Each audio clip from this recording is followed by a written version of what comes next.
मेरा नाम है मोहम्मद नईम और आप देख रहे हैं विजुअल बेसिक में प्रोग्रामिंग कैसे करें। आज के सबक में हम टूल्स के बारे में पढ़ेंगे।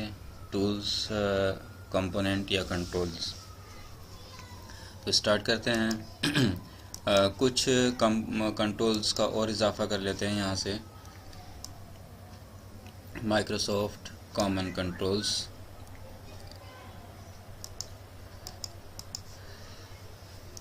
कुछ टूल्स के बारे में हमने पिछले सबक में पढ़ लिया है जो कॉमन्स हैं, जिनका बार बार इस्तेमाल होता रहा है, जैसे कि कमांड बटन, टेक्स्ट बॉक्स वगैरह और label.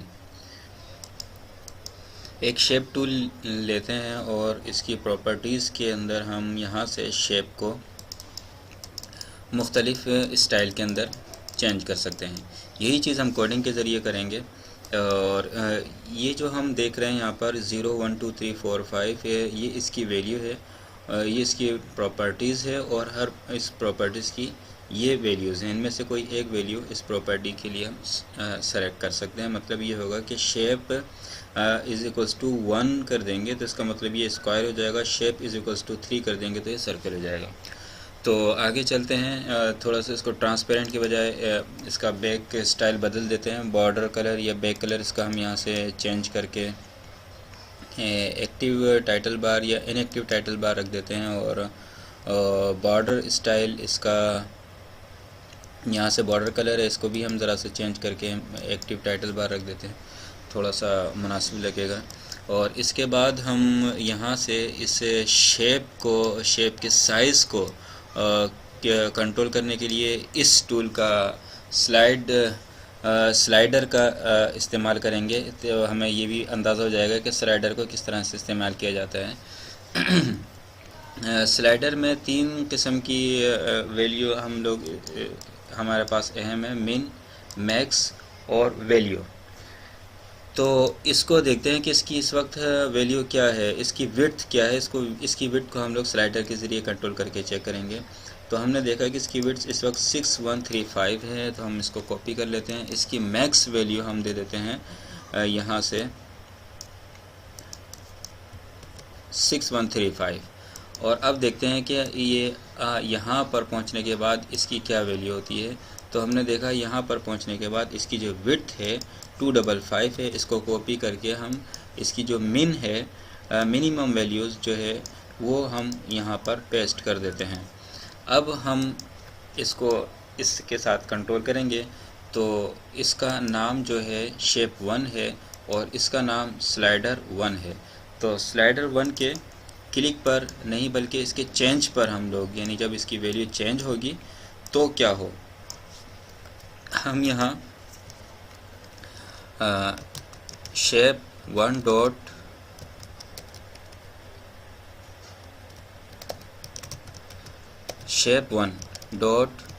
Width is equals to slider 1 dot value. जो उसकी वैल्यू है वो उसकी विड्थ हो जाएगी।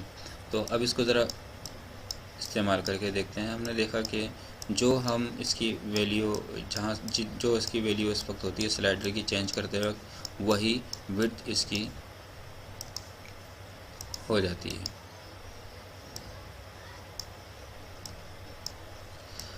अब हम ऐसा करते हैं कि प्रोग्रेस बार को भी देख लेते हैं। इसके साथ साथ प्रोग्रेस बार जो है ये भी इसकी भी 3 तरह की प्रॉपर्टीज़ अहम हैं, मिनिमम वैल्यू, मैक्सिमम वैल्यू और करंट वैल्यू। तो मिन, मैक्स और वैल्यू 3 चीज़ें हम इसमें भी इस्तेमाल करेंगे। स्लाइडर में और प्रोग्रेस बार में ये फ़र्क है कि स्लाइडर में वैल्यू जो है वो यूज़र चेंज कर सकता है, जबकि प्रोग्रेस बार के अंदर सिर्फ यूज़र देख सकता है, या इसको कोड के ज़रिए हम इसको तब्दील कर सकते हैं।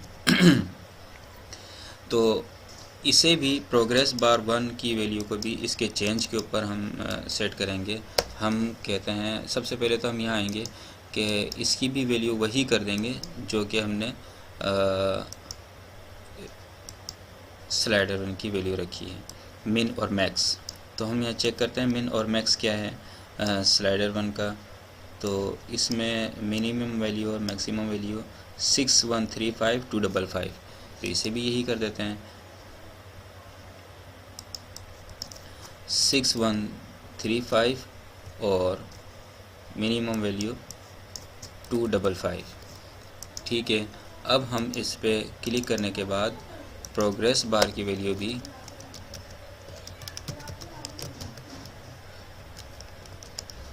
Progress bar 1 dot value is equals to slider 1 dot value. अब चेक करते हैं कि जो स्लाइडर की वैल्यू है वही प्रोग्रेस बार की और वही इस शेप की विड्थ भी चेंज हो रही है। एक इमेज का कंट्रोल भी हम यहाँ फॉर्म में ऐड कर लेते हैं और सबसे पहले इसकी जो स्ट्रेच है उसको ट्रू कर देते हैं, ताकि कोई इमेज अगर हम इसमें बड़े साइज़ का लगाने जा रहे हैं तो इमेज का जो फ्रेम है कंट्रोल का वो भी उसी के साइज़ के हिसाब से हो जाएगा, फिर हमें छोटा करने में परेशानी होगी। और इससे ये होगा, स्ट्रेच अगर ट्रू होगा तो जो इसका साइज़ है उसी के मुताबिक इमेज स्ट्रेच हो जाएगा। तो यहाँ से आप पिक्चर को ऐड कर देते हैं। हम ये वाली पिक्चर ले लेते हैं इसमें, तो हम चाहते हैं कि इमेज का साइज़ भी इसके हिसाब से कंट्रोल हो।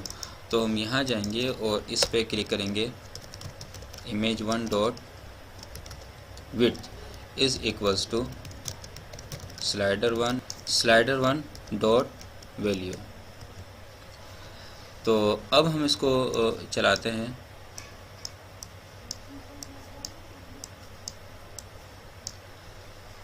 तो ये था तरीक़ाकार स्लाइडर, प्रोग्रेस बार और इसकी वैल्यू वगैरह का।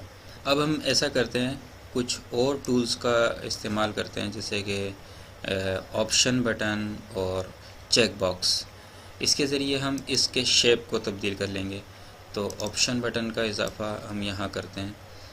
इस पे हम लिखते हैं कि ये अगर हम इस पर क्लिक करेंगे तो इसका जो शेप है वो क्या हो जाए, उसका शेप हो जाए सर्कल। यहाँ से हम ये देख सकते हैं कि इसकी वैल्यू ट्रू है और यह फॉल्स है। तो यही चीज़ हम कोडिंग के ज़रिए कंट्रोल करेंगे। इसके डबल क्लिक के ऊपर इसके क्लिक करने पर इफ़ की कंडीशन लगाते हैं, इफ़ ऑप्शन 1 डॉट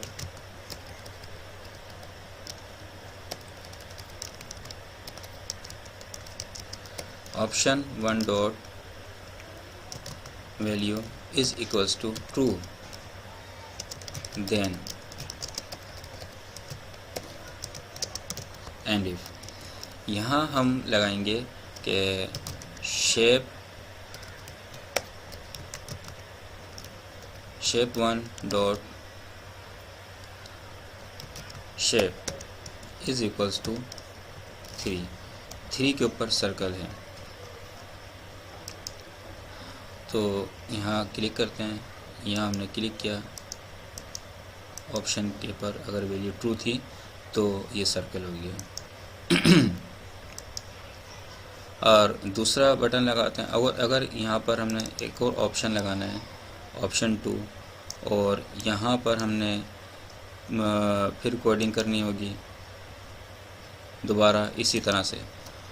और अगर तीसरा ऑप्शन लगाना चाहते हैं, तीसरा ऑप्शन लगाने के बाद फिर हमें यही कोडिंग करनी होगी कि शेप अगर ये ट्रू है तो ये वाला शेप हो जाए। तो अगर जैसे हम इसी कोडिंग को कॉपी कर लेते हैं और पेस्ट कर लेते हैं यहीं, और शेप 1 की जगह पर, ऑप्शन 1 की जगह पर ऑप्शन 2 कर देते हैं, और ऑप्शन 2 को यहीं इस्तेमाल करते हैं। शेप 1 की वैल्यू हम 4 कर देते हैं। अगर ऑप्शन 2 के क्लिक पर ऑप्शन 2 की वैल्यू ट्रू है तो ये हो जाए, अगर इसकी वैल्यू ट्रू है तो ये हो जाए। इसको चेक करके देखते हैं, ये हो गया, ये इस पर ये वैल्यू हो गई। तो इस तरह से हम इसको ऑप्शन को अलग अलग क्या नाम है कोडिंग करके बना सकते हैं। लेकिन अगर हम इन ऑप्शंस को इस तरह इस्तेमाल करने के बजाय इस तरह भी कर सकते हैं कि इसी ऑप्शन का हम कंट्रोल एरे बना लें।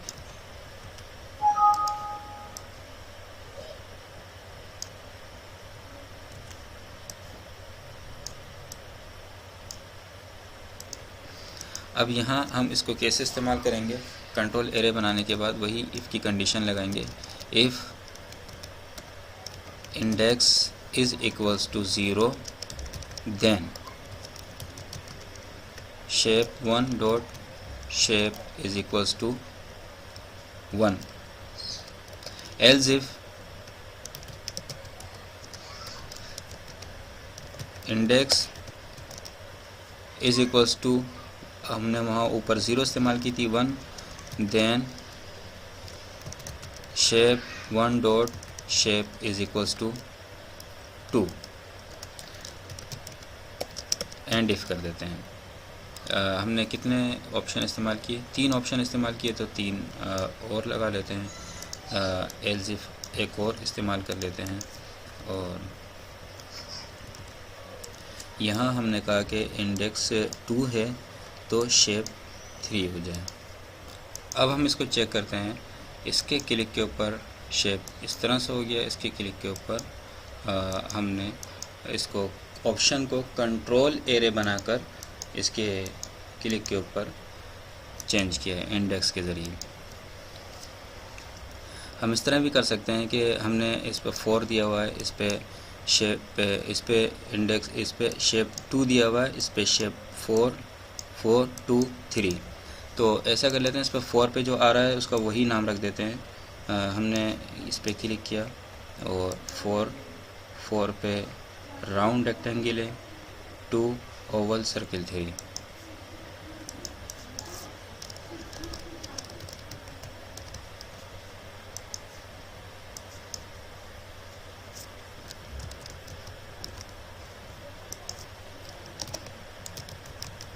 सर्कल। अब हम इसको रन करते हैं, इस पर क्लिक किया, उसके हिसाब से जो हम सेट कर रहे हैं उसके हिसाब से इसकी वैल्यू चेंज हो रही है।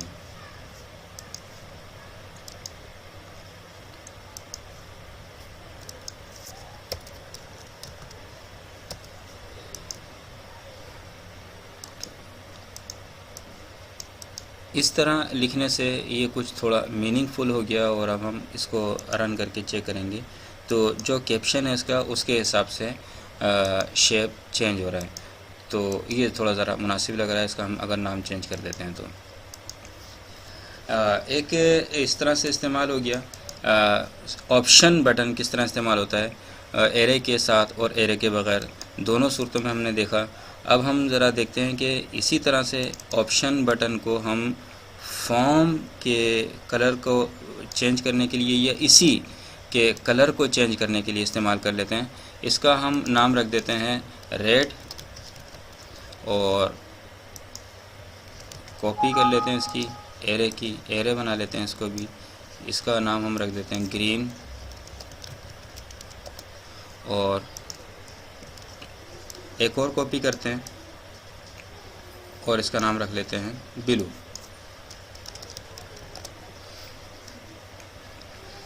अब हम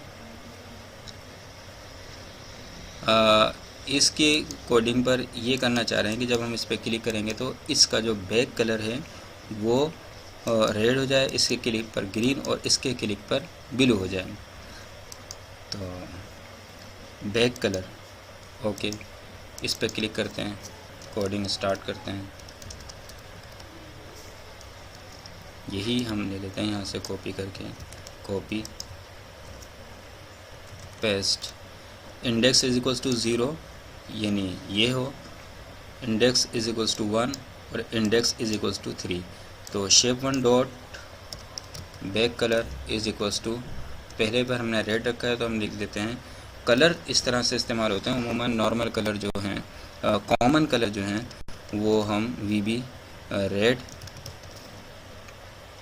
और यहाँ से dot back colour is equals to green, VB green, और यहाँ से हम इसको shape 1 dot back colour is equals to VB blue. यहाँ से इसका शेप चेंज हो रहा है और यहाँ से इसका कलर चेंज हो रहा है। यहाँ से शेप चेंज कर सकते हैं हम लोग, और यहाँ से इसका कलर चेंज कर सकते हैं, लेकिन हमने यहाँ रेड लिखा था।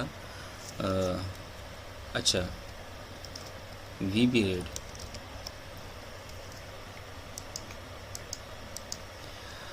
ओके दोस्तों, तो ये चीज़ थी ऑप्शन बटन को इस्तेमाल करने का क्या तरीक़ाकार है। अब हम आगे बढ़ते हैं और चेक बॉक्स को इस्तेमाल करके देखते हैं कि चेक बॉक्स किस तरह से इस्तेमाल होते हैं। तो ऐसा करते हैं कि चेक बॉक्स हम इंडेक्स ही के तौर पर इस्तेमाल कर लेते हैं और कॉपी करते हैं, इसकी कॉपी पेस्ट एरे बना लेते हैं इसका, और एक और इसकी कॉपी करते हैं और यहाँ पर हम एक टेक्स्ट बॉक्स लगाते हैं जिसमें हम वैल्यू ऐड करेंगे। हम ऐसा करते हैं कि इसमें कुछ प्राइस लिख देते हैं जिसके चेक पर वो प्लस होकर वैल्यू टेक्स्ट बॉक्स के अंदर आ जाएगी क्लिक के ऊपर। यहाँ पर जब हम क्लिक करेंगे तो टेक्स्ट के अंदर उसकी वैल्यू आ जानी चाहिए।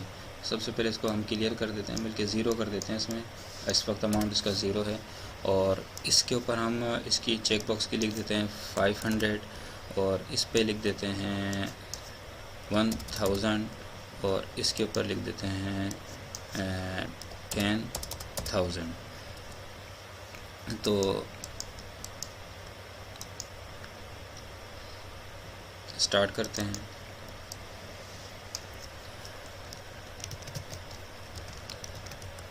text1.text में जो वैल्यू पहले से लिखी हुई है वो तो लिखी रहेगी। इसके साथ जो हम सेलेक्टेड चेक बॉक्स है उसके क्लिक के ऊपर क्या होगा,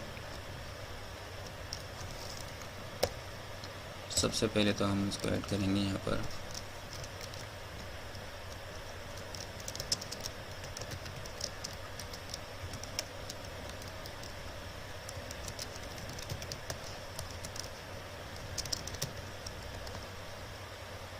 VB check then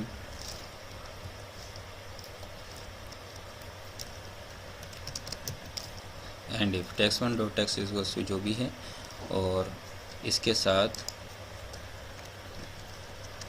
and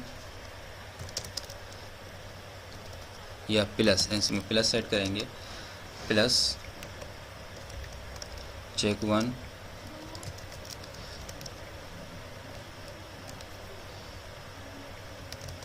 dot caption.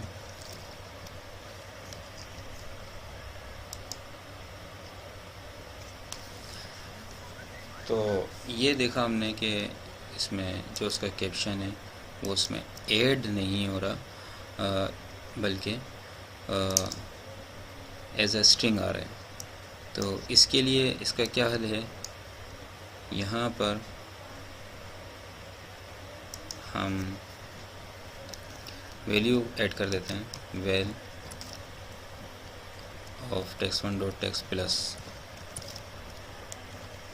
अब हम देखते हैं 500, 1500 और 11,500।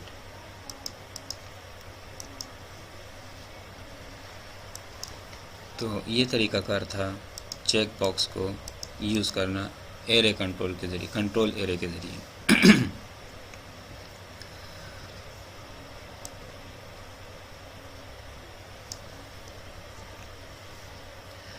अब हम एक कॉम्बो बॉक्स और लिस्ट बॉक्स को इस्तेमाल करना सीखेंगे कि कॉम्बो बॉक्स और लिस्ट बॉक्स कैसे इस्तेमाल होते हैं। कॉम्बो बॉक्स इस तरह का होता है जिसके अंदर हम एक लिस्ट देख रहे होते हैं, या फिर एक लिस्ट बॉक्स भी हम एक यहाँ पर ऐड कर लेते हैं। हम ऐसा करते हैं कि एक इसी के बल्कि यहाँ पर बटन एक लगा देते हैं, बटन के क्लिक के ऊपर, जिसका हम नाम रख देंगे, जिसका हम कैप्शन रख देंगे ऐड। उसको हॉट की भी बना देते हैं और यहाँ क्लिक करने के ऊपर जो वैल्यू इसके अंदर होगी वो कॉम्बो बॉक्स के अंदर लिस्ट के अंदर भी ऐड हो जानी चाहिए। उसका क्या तरीक़ाकार है, हमने कहा कि combo1 डॉट ऐड आइटम, यहाँ इज इक्वल्स टू नहीं लगता, टेक्स्ट, इस पर क्लिक किया, 500 ऐड, एक आइटम ऐड हो गया। इसके बाद हमने इस पर क्लिक किया और ऐड का बटन दबाया, 2 आइटम ऐड हो गए। इस पर क्लिक किया और ऐड का बटन दबाया, यहाँ 3 आइटम ऐड हो चुके हैं। तो इस तरह से कॉम्बो बॉक्स के अंदर किसी आइटम को ऐड किया जाता है। एक बटन और लगा लेते हैं हम इसका और उसमें लिख देते हैं क्लियर।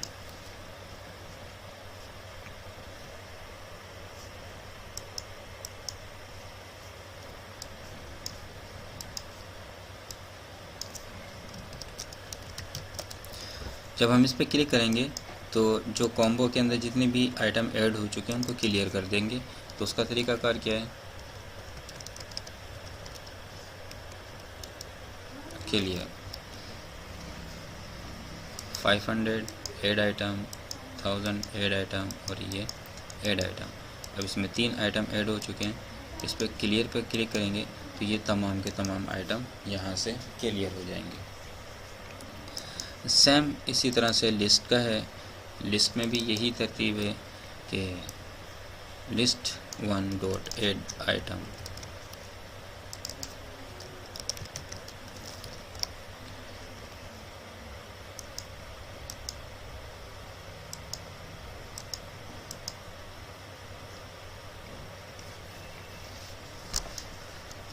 तो हमने देखा कि कॉम्बो के अंदर और लिस्ट के अंदर किस तरह से आइटम ऐड किए जाते हैं और किस तरह से इनको क्लियर किया जाता है।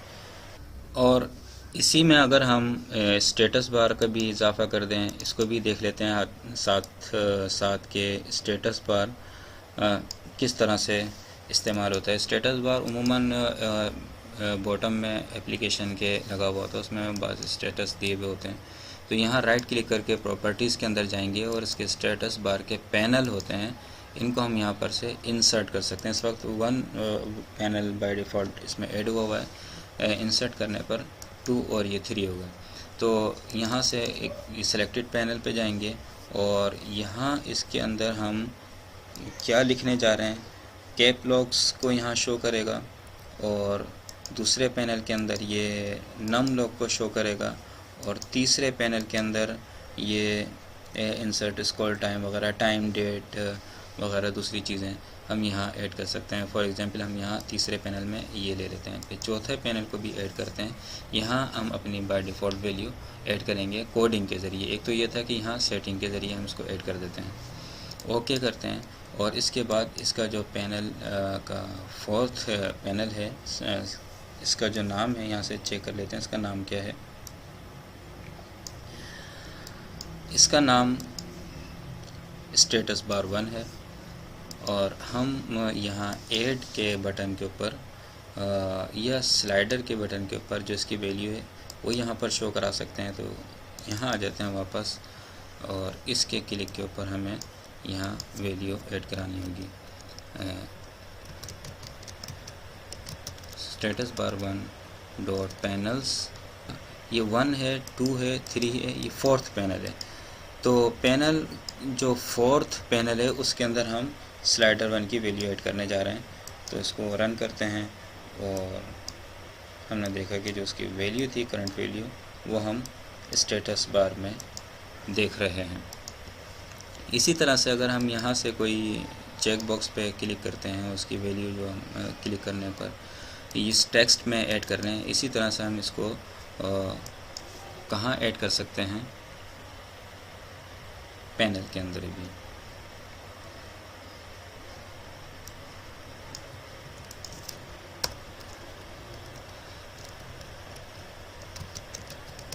स्टेटस बार 1 डॉट पैनल्स के 4th पैनल में dot text is equals two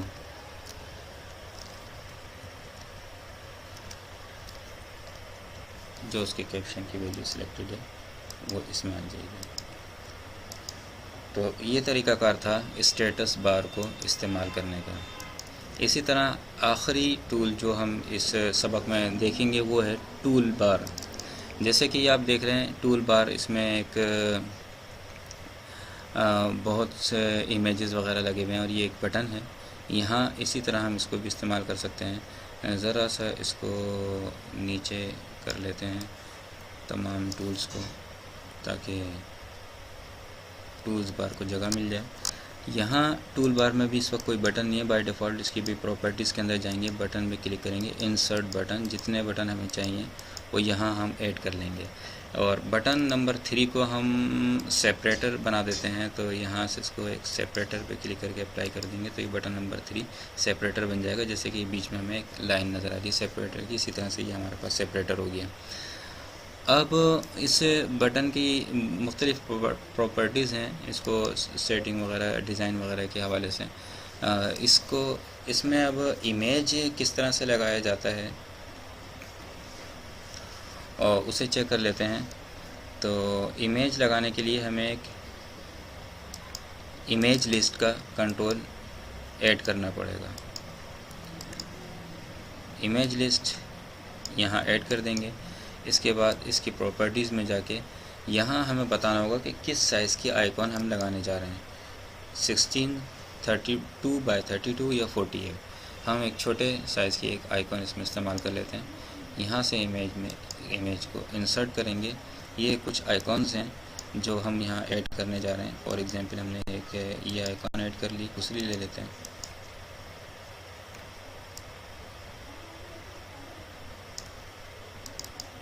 cube. तो ये 2 आइकॉन्स हमने यहाँ पर ऐड किए और ओके किया। अब इस पे राइट क्लिक करेंगे और प्रॉपर्टीज़ के अंदर जाएंगे। यहाँ हमें नज़र आएगा कि इमेज लिस्ट हम कौन सी वाली ऐड करने जा रहे हैं। इस पर क्लिक किया और इसके बाद बटन में आने के बाद हमने इमेज को बताना है कि उसमें जो इमेज है कौन सा वाला लगेगा। दूसरे वाले बटन के ऊपर इमेज नंबर 2 और अप्लाई। तो इस तरह से ये बटन्स के ऊपर इमेज को ऐड किया जाता है। तो उम्मीद है दोस्तों आपको आज की ये वीडियो पसंद आई होगी। ये वीडियो काफ़ी तवील हो गई है क्योंकि कंट्रोल्स को हमने अभी ही इसमें अभी कवर नहीं किया। ट्री व्यू और लिस्ट व्यू वगैरह भी इसमें बाकी हैं। तो इंशाअल्लाह ताला अगले सबक में इसको हम देख लेंगे।